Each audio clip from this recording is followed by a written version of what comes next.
Gentlemen, we have called this engagement this afternoon to register our revulsion, our very strong opposition to the President's continuous, contemptuous, and insensitive conduct in chartering ultra-luxurious executive jets when Ghana has a presidential jet which is in pristine condition. The shocking irony is that this latest conduct of the President happened at a time, only yesterday, when thousands of Ghanaians were out there on the streets demonstrating against the regressive, the obnoxious, and the dreaded E-Levy. Many Ghanaians are saying that this is a government that does not like to be accountable, that is profligate, that is wasteful. We have seen the Auditor General's report, we have seen the PIAC report, the billions of Ghana cedis that is lost under the watch of President Akufo-Addo, a president who promised to protect the public purse, and now we cannot find the purse at all. We are totally livid that at a time the people of this country are saying that enough is enough, we don't want you to impose more taxes, more hardship. At a time the international rating agencies have downgraded Ghana, and this economy is on its knees. You cannot pay UTAG lecturers who have been on strike for more than 4 weeks. NAPCO workers, you cannot pay them. You cannot pay teacher trainees, nursery trainees, the GMA. Virtually every sector, organized labor, cannot have their demands met because the government says that this economy has been totally mismanaged and brought down to its knees. In the midst of this demonstration yesterday and all the widespread agitations, the President at 1 p.m. yesterday, whilst the demonstration was going on, took off on the ultra-luxurious LXDIO, which cost the Ghanaian taxpayer $14,000 an hour. This 6-nation tour, we have done the conservative estimates. At the end of the tour, when the President returns, as he goes through France, Guyana, Germany, Belgium, the UK, and back to Ghana, the President will have spent a colossal amount of $776,000. At today's exchange, that is some 4.9 million Ghana cedis. A whopping 4.9 million Ghana cedis.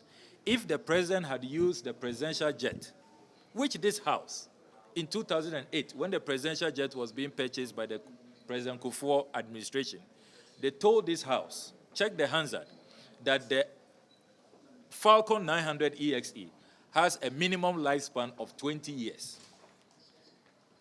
This jet arrived in 2010. We have just entered the 12th year. Nowhere near the minimum lifespan. All the President's peers who bought a similar Falcon, even much older than us, an older version, they are using it. The Namibian President is using his 30-year-old Falcon. We have also been tracking other African presidents, how they are going for these meetings. They are all using their presidential jets. Only the Ghanaian President is engaged in such naked profligacy, such blatant opulence, and unacceptable extravagance.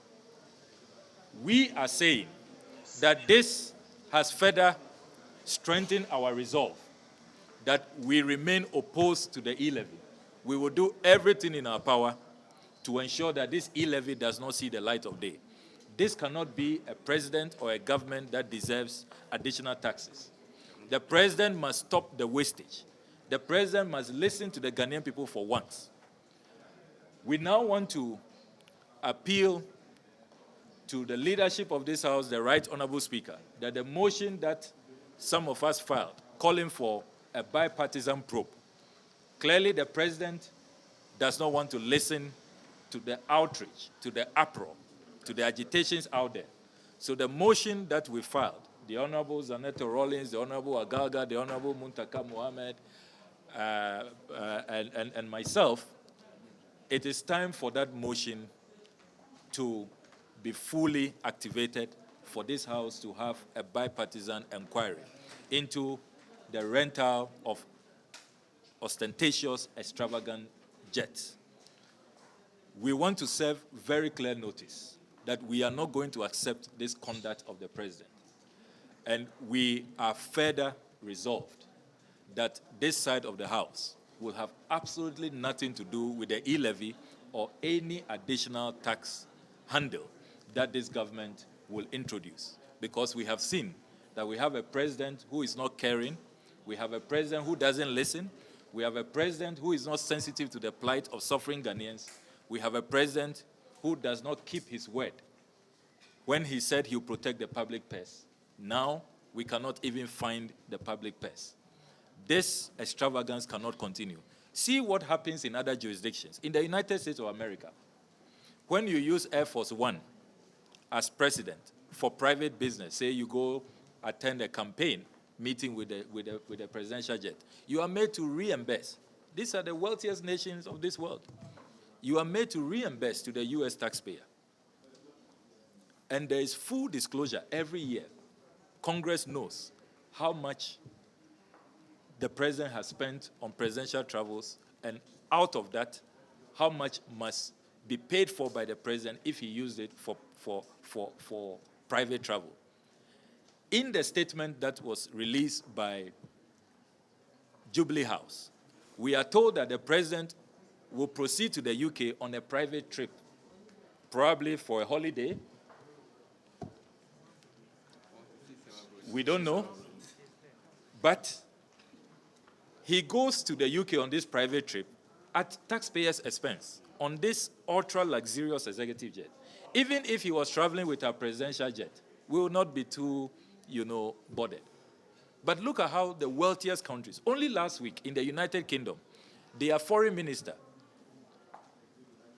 Elizabeth Truss, who is the foreign secretary, had to apologize to the British people when she chartered an aircraft from the UK to Australia. She came under heavy criticism by her colleagues and the British people that you cannot waste the British taxpayers' money that way. And she has pledged not to repeat that conduct again. This is a country that supports us, supports our budget. A country that donated textbooks to us in recent years. See the high standards they maintain. See the extent they go to protect the public purse and to respect their taxpayers. And look at how President Akufo-Addo is treating us in Ghana. Since May last year, we in the opposition have been demanding answers. You recall the defense minister attempted to justify this by saying that the presidential jet was not luxurious enough. We do not accept that justification. We cannot accept that rather outrageous and outlandish explanation. Then we asked for the cost. Recall how the finance minister delayed after several weeks. Pussyfooted, eventually he redirected us to the national security minister. The national security minister then came to tell us that it's a national security issue. This is the only country that presidential travels, the cost, cannot be told their members of parliament, and that is a presidential travel. Even in Ghana, as recent as 2019, we knew the cost of presidential travel. So what has happened? That suddenly, for this chartered, sybaritic, extravagant, ostentatious lifestyle of the president, the Ghanaian people cannot be told the cost of it. We do not accept that. And we, as a responsible opposition, with the constitutional mandate to carry out oversight, to ensure checks and balances, to protect the exchequer, we are not going to allow this wanton dissipation to continue. Just begin to imagine what 4.9 million Ghana cedis can do only this week, the Minister of Education admitted that student loans are in arrears. The Student Loan Trust has not received 4.6 million Ghana cedis, which it needed last year to pay thousands of students their student loans. This 4.9 million is far more than the 4.6 million that Student Loan Trust needs to pay thousands of students. See how our universities, for 5 weeks now, because government says they don't have the money to pay UTAG lecturers or UTAG members are on strike. And there is no teaching and learning going on in our universities. How long will this cruelty against the Ghanaian people continue? We will not accept this. And we say this is another reason why the Ghanaian people must support us to reject an E-Levy. An E-Levy which is clearly not intended to benefit the Ghanaian people and to bring development for our people, just to fund this extravagant and lavish lifestyle of the president. We will not accept this kind of recklessness and irresponsibility. We are grateful to you. Thank you. Colleagues, any question?